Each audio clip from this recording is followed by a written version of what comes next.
السلام عليكم ورحمة الله وبركاته أعزائي متابعي صفحة موحى الأهلاوي. أهلا بيكم.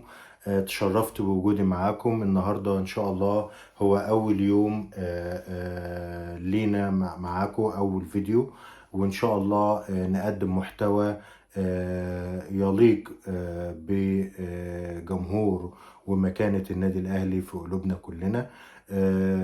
طبعا المحتوى 90% هيكون بيتكلم عن النادي الأهلي،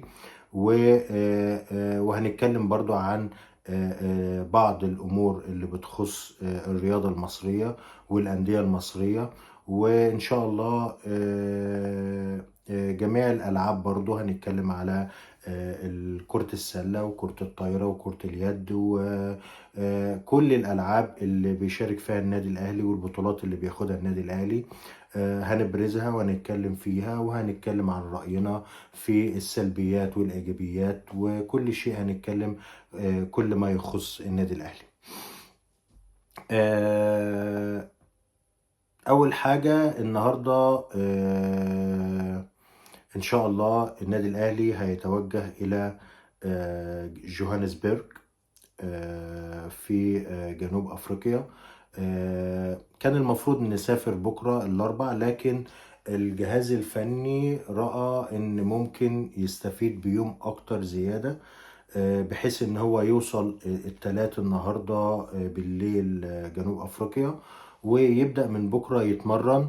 هيبقى عنده يوم الأربع والخميس والجمعة، والماتش يوم السبت الساعة 3 عصرا بتوقيت جنوب أفريقيا.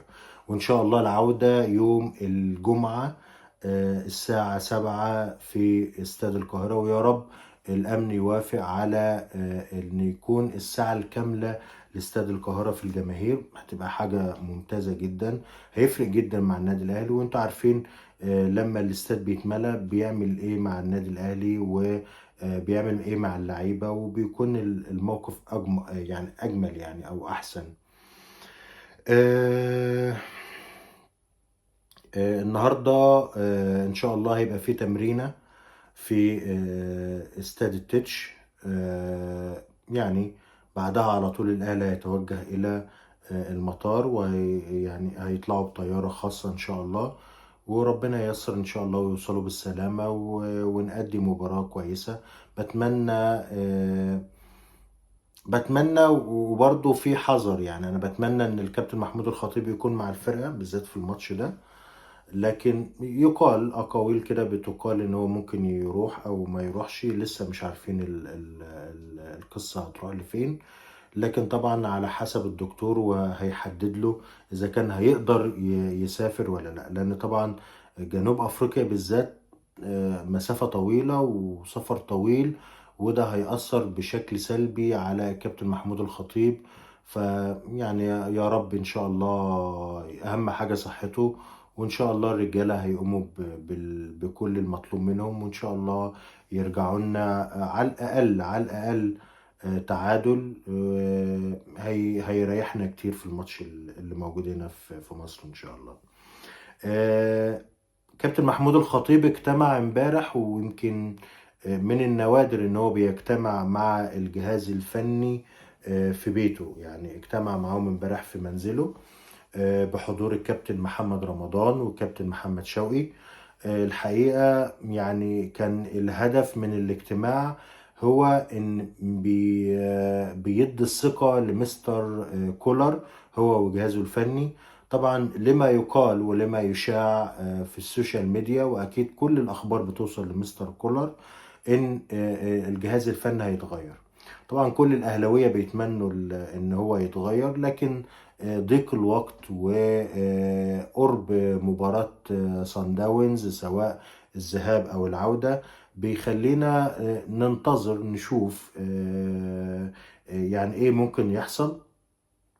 ومش هنلاقي افضل من مستر كولر في الوقت ده، لان يعني ان شاء الله يعني اكيد الاجتماع بتاع النهارده مع كابتن محمود الخطيب اكيد بيوضح له امور مش عيب، لان الكابتن محمود الخطيب نجم كبير ونجم كروي كبير، فطبيعي جدا لازم يوجهه لبعض الاشياء.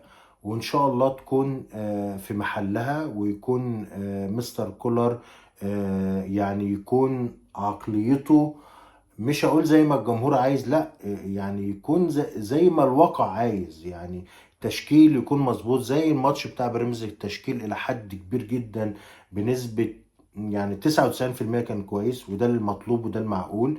لكن تغييراته كانت سيئة جدا في بالذات. لا يعني هي كانت يعني بعد طرد لاعب بيراميدز كان المفروض يبقى فيه مردود اقوى هجومي من كده، لان انت الفرقه اللي قدامك يعني اتطرد منها مهند لاشين، ومهند لاشين معروف ان هو زي ما بيقولوا كده مسمار في خط النص.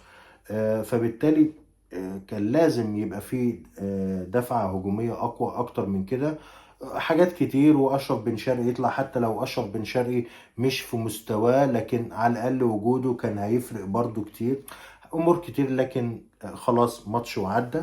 ان شاء الله باذن الله يعني نعمل نتيجه كويسه في جنوب افريقيا. محدش عارف ممكن ايه اللي يحصل بعد كده، لكن بنسبه 95% كولر مش هيكمل في الاهلي. طب ال5% دول بتوع ايه؟ ال5% دول اذا حدث معجزه. يعني ايه معجزه؟ يعني مش معجزه في الفوز، معجزه في الاداء.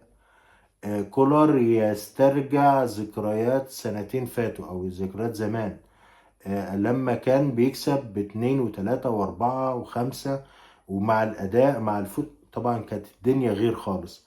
فهل يقدر يعمل كده؟ ما اعتقدش انه في يوم وليلة، لان اصلا مفيش جمل تكتيكية، مفيش اشياء بتحسسك ان هو ممكن يغير من الفرقة. احنا بس اهم حاجة نعدي صن داونز دي، يعني لان هو في المباريات الاقصائية هو بيتفوق، ودي حقيقة. يعني ازاي بيعملها ما تعرفش، بس هو بيتفوق.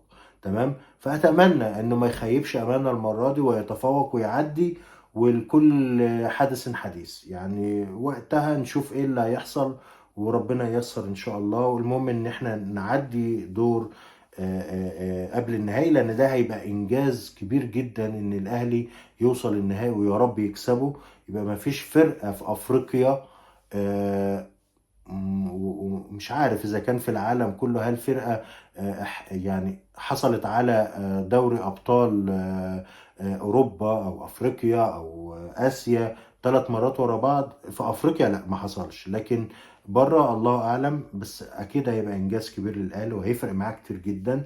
هيدخلوا بطولة الانتر كونتيننتال، اللي هي بطولة مش وحشة طبعا، بتقابل بعد كده ريال مدريد في النهائي او بطل اوروبا السنة دي. يعني ايا كان، فان شاء الله باذن الله آه نعدي المرحلة ديت، وبإذن الله ربنا ييسر الأهلي ويقدم لنا الأداء المميز اللي بيليق بالنجوم اللي موجودة واللي جاية كمان. يعني أنت عندك فرقة يعني ما شاء الله كلها نجوم، فلازم الأداء يختلف، ولازم الأسلوب يختلف، ولازم سواء بقى مع كولر سواء مع غير كولر، اللي هو أكيد الفترة اللي جاية. لأن الأهلي بيفاوض جوزيه جوميز، مستر جوميز اللي هو مدرب الزمالك السابق.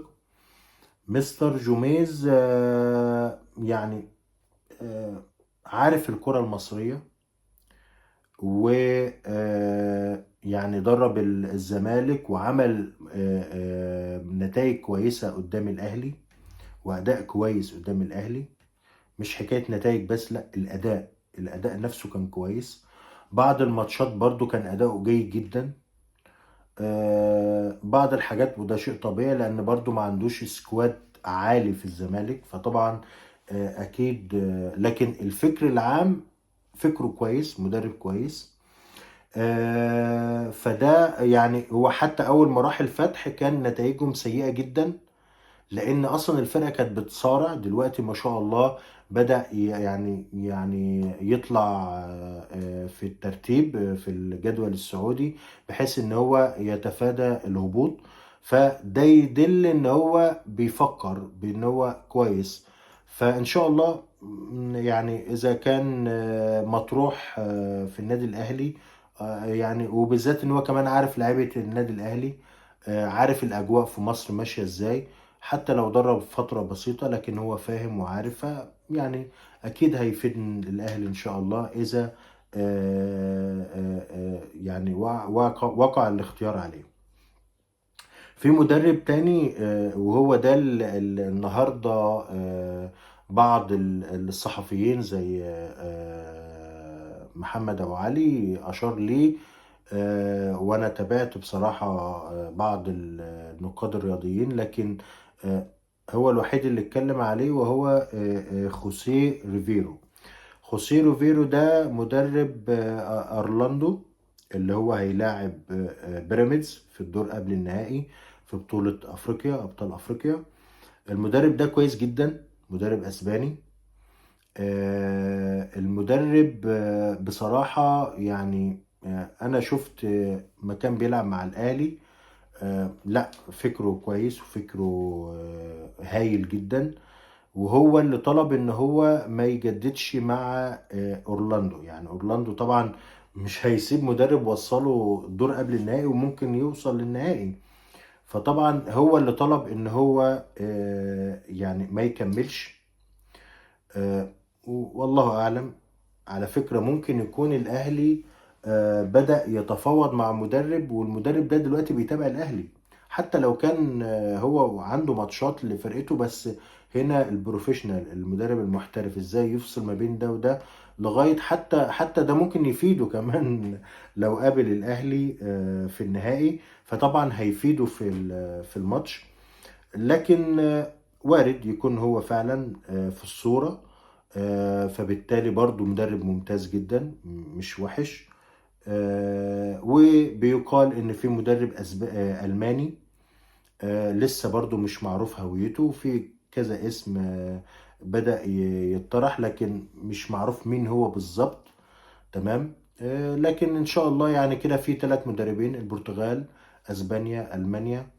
الله اعلم، ربنا يسهل بس كده ونعدي ان شاء الله ماتش صن داونز، وان شاء الله ربنا يسهل ونشوف موضوع المدرب، ونشوف برضو موضوع ادائنا في الدوري. لازم نكمل بكل قوة، محدش عارف، محدش ممكن، يعني ممكن حتى الزمالك والاهلي يمشوا فوز فوز فوز فوز، فيدي يطمع الزمالك ان هو ممكن يحصل على المركز الثاني. اي تعثر يجي للاهلي يقابل الزمالك يكون يأدي قدامه بمردود كويس يفيد الاهلي. فمحدش عارف اللي جاي ايه، وارد جدا الدوري طبعا بنسبة 70% في بيراميدز، بنسبة 25% للأهلي و5% للزمالك، لأن برضو مهما كان لسه في فرق. يعني حتى يقال إن الأهلي لو كان خسر من بيراميدز كان خلاص الدوري انتهى، كان كله قايل لك انتهى. طب ما هو هيبقى الفرق 7 نقط. طب ما هو دلوقتي الفرق من الزمالك لبيراميدز 6 نقط، فاهم؟ فأكيد الدوري صعب قوي للزمالك، لكن وارد، كل شيء وارد ومحدش عارف. ممكن بيراميدز يفوز بكل الماتشات وياخد الدوري، ممكن يتعثر في ماتش او ماتشين، يعني ماتش يخسر وماتش يتعادل، او ماتشين يتعادل برضو مش هيأثر. لكن لو ماتش خسر وماتش اتعادل كده بيقول للاهلي اتفضل خد الدوري. والاهلي لو وصل للحتة دي انتهت. يعني لو الاهلي وصل ان الفرق خلاص، الماتش ده لو كسبوا الاهلي هيبقى الاول خلاص، لان اولا هيحسبوها تقريبا بالاهداف، وبعدين هو هنا الاهداف طبعا اعتقد البيراميدز اعلى شويه بثلاث اربع اهداف، لكن هنشوف الوضع ايه وربنا ييسر ان شاء الله. طيب طبعا محمد شريف والكلام اللي بيقال ان هو وقع للزمالك. طبعا آه، معلوماتي ان هو ما وقعش لسه، احتمال كبير جدا النهارده او بكره يعني يحصل توقيع والزمالك هيعلن على طول، لان هو اعتقد من حقه ان هو الزمالك يعلن انتقال محمد شريف في اي وقت، لان هو خلاص عقده بينتهي مع الفتح مع الفرقة اللي بيلعب فيها. مش فاكر اسمها ايه بالظبط، لكن وارد خلاص ان هو يعني هيبقى فري. فوارد ان هو يروح لاي فرقة طبعا، الا اذا حدث شيء ما. طبعا الاهلي حاطط رقم واحد هو محمد، مصطفى محمد. فمصطفى محمد بالنسبة اعتقد برضو بالنسبة لينا هو افضل نسبيا من محمد شريف. بس لو لعب على طول وشارك على طول، يعني هو حتى في الفترة الأخيرة في الدوري الفرنسي يعني كان بدأ يشارك وبدأ يجيب أهداف. فهو مصطفى محمد لو شارك على طول هيبقى طبعا معروف مصطفى محمد وضعه ايه. فأنا شايف ان هو أفضل نسبيا من محمد شريف. طب لو مصطفى محمد ما تمش الاتفاق مع النادي الأهلي، اعتقد ان ممكن الاهلي يكلم محمد شريف، بس ده محتاج سرعة، يعني محتاج، لان هو المفاوضات بدأت خلاص يعني مع الزمالك بدأت خلاص. لكن لو محمد شريف اخد وعد من مسؤول النادي الاهلي ما تتحركش دلوقتي، لكن محدش كلم محمد شريف، فبالتالي هو خلاص يعني مش هيرمي نفسه اكتر من كده. هو عايز الاهلي رقم واحد، لكن يعني مش هيقعد كل شويه يقول انا عايز الاهلي انا عايز الاهلي، والاهلي ما بيتحركش. فلازم الاهلي يتحرك. فالاهلي يتحرك امتى؟ ان هو خلاص بدأ يستشعر ان اللاعب ممكن يروح للزمالك. هي مش حكايه ان انا مش عايزك تروح في الزمالك، هي حكايه ان محمد شريف يعني ابن الاهلي وهدافه، ويعني هو كان ماشي بشكل كويس. هو مش اساسي قوي في كولر، في دماغ كولر، لكن كولر وارد جدا ان هو يمشي، مش هيقعد يعني. فهنشوف الايام الجايه تسفر عن ايه، وان شاء الله بنسبه كبيره يعني الاهلي هيحسم الموضوع ده بناء على مصطفى محمد. لو مصطفى محمد ما كملش في المفاوضات مع الاهلي، في ثانيه الاهلي هيخلص مع محمد شريف، ومش محتاجه يعني كلام كتير في الموضوع ده. لكن لو لسه الامور خلاص هتقرب مع مصطفى محمد، هيخلص مع مصطفى محمد. كلام تاني طلع ان برضو في عروض جاية ل مروان. مروان لعيب طبعا لا خلاف عليه، بيأدي بشكل قوي جدا. بيقال ان هو في عرض روسي وفي عرض تاني، فالاهلي مأجل الكلام ده خالص لغاية لما يخلص كأس العالم. وبرضو وسام موجود في الصورة ان هو برضو ممكن يحترف. وده برضو اللي مخلي الاهلي يعني متمسك ان هو يجيب مصطفى محمد، علشان وارد جدا ان وسام يمشي وبرقم كبير، فهيعوضه مصطفى محمد طبعا. فان شاء الله يعني نشوف الايام الجايه. اهم حاجه زي ما احنا قلنا كاس العالم، وقبل كاس العالم بطوله افريقيا، وطبعا مع الدوري. طيب الزمالك ايه وضعه؟ الزمالك برضو متمسك باللاعب، سمعنا ارقام والله اعلم. 50 مليون في السنة لمحمد شريف اقصد، 50 مليون في السنة، 15 الزمالك هيدفعهم، و35 ممدوح عباس اللي هيدفعهم. لكن برضو لسه محدش عارف. وطبعا الاخبار انتشرت في النهاردة او امبارح، وهنعرف الايام الجايه في ايه. وسمعنا برضو ان قفشه دخل في القصه واتعرض عليه 100 مليون على اساس ان هو برضو يجيبوا له عرض. بس طبعا الكلام ده مش يعني، انا عايز بس اللي بيطلع اشاعات يعني يبقى عقلاني شويه. انت بعد اللي شفته ده كله من قفشه ومدى حبه للاهلي ومدى عشقه للاهلي، متخيل ان هو هيمشي؟ طب كولر اصلا بنسبة كبيرة جدا هيمشي.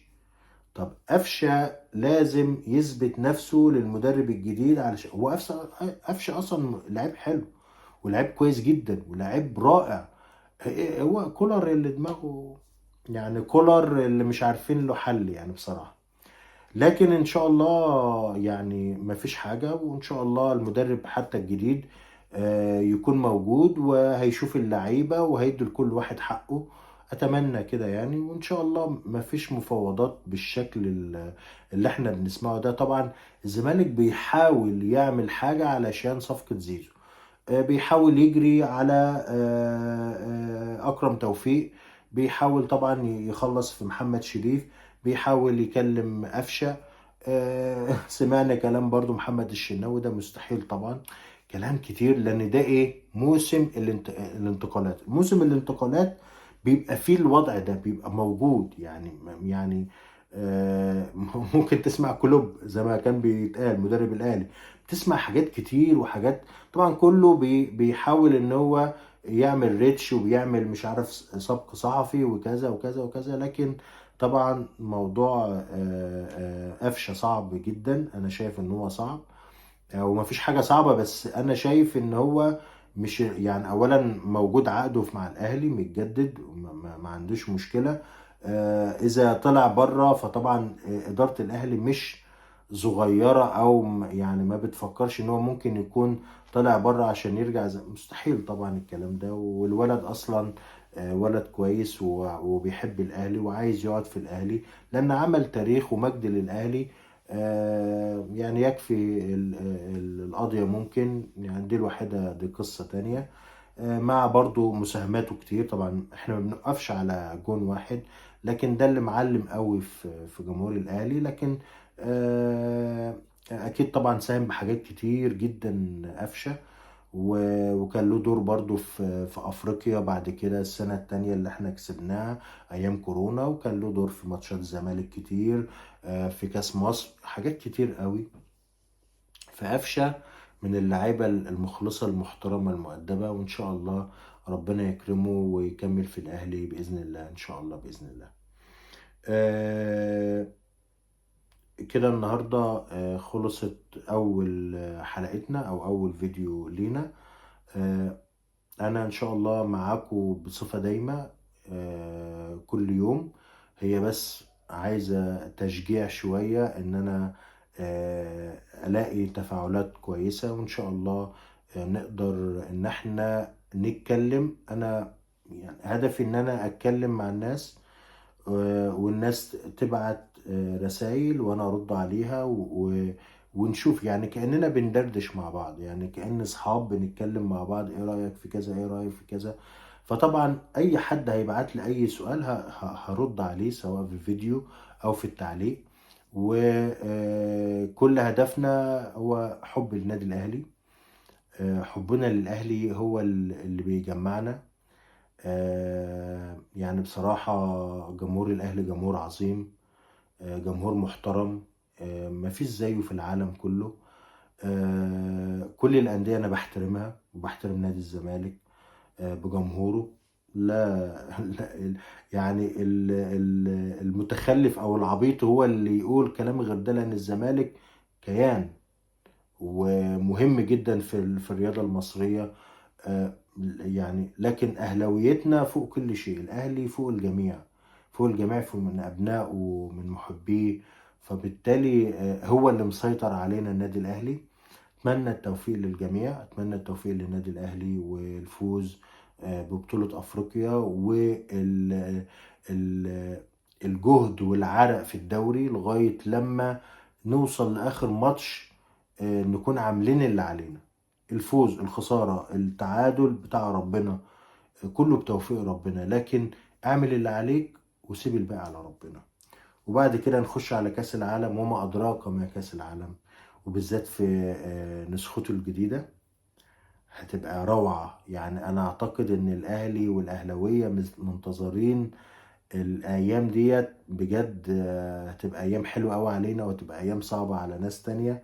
لكن ربنا يوفق الجميع، ربنا يوفق الجميع يوصل اللي هو عايزه.